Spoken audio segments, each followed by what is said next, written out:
उपकारी गुणी व्यक्ति निहुरिन्छ निरन्तर। उपकारी गुणी व्यक्ति निहुरिन्छ निरन्तर। फलेको वृक्षको हाँगो नझुकेको कहाँ छ र। फलेको वृक्षको हाँगो नझुकेको कहाँ छ र। धन्यवाद। यस विद्यालयका संस्थापक प्रधानाध्यापकज्यू, सहप्रधानाध्यापकज्यू, मेरा शिक्षक सहकर्मी साथीहरू लगायत विभिन्न सेक्टरमा तैनात रहनु भएका सेक्टर इन्चार्जज्यूहरूमा म कमलाहरूको तर्फबाट एकमुष्ट नमस्कार व्यक्त गर्न चाहन्छु। र साथै यसै विद्यालयमा पठन पाठन गर्न आउनुभएका मेरा प्यारा विद्यार्थी भाइ बहिनीहरूमा भित्री हृदयदेखिको न्यानो माया व्यक्त गर्न चाहन्छु।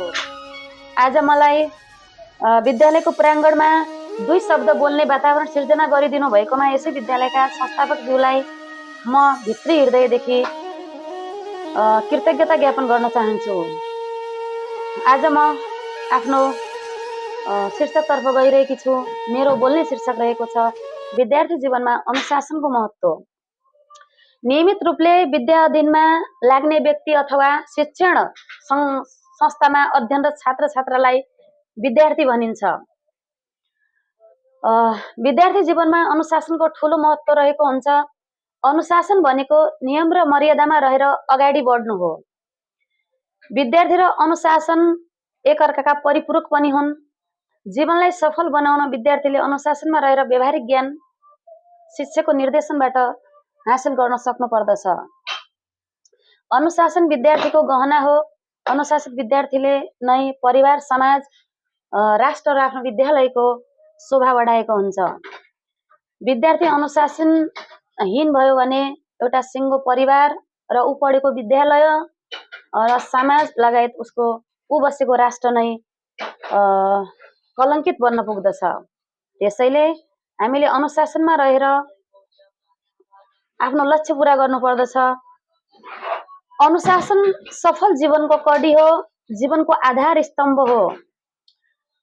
अनुशासनमा रहेर विद्यार्थीले सधैँ अगाडि बढ्नु पर्दछ। अनुशासन बोलीमा मात्र होइन, व्यवहारिक रूपमा आउनु पर्दछ। अनुशासनको लागि म एउटा उदाहरण भन्न चाहन्छु। जस्तै विद्यार्थी भनेको एउटा चङ्गा हो र अनुशासन भनेको त्यो चङ्गामा लागेको धागो हो। त्यसैले जसरी एउटा धागोले चङ्गालाई नियन्त्रण गरेको हुन्छ, त्यसै गरी विद्यार्थीलाई अनुशासनले नियन्त्रण गरेर चाहिँ उसलाई एउटा असल विद्यार्थी, असल नागरिक बनाउन सहयोग गर्दछ। जाँदा जाँदै जुनसुकै राष्ट्रका जुनसुकै कुनामा रहे पनि अनुशासन रूपी गहना झल्काउनु पर्दछ र हामीले सधैँ अनुशासनमा रहनु पर्दछ र अनुशासनको सही प्रयोग गर्नु पर्दछ। विद्यार्थीको प्रमुख जिम्मेवारी अनुशासन हो र यसको कर्तव्य हो भनेर हामीले सम्झिनुपर्छ भन्दै म आफ्ना दुई शब्द यही अन्त्य गर्न चाहन्छु। हस्त, धन्यवाद। यहाँहरूको दिन शुभ रहोस्।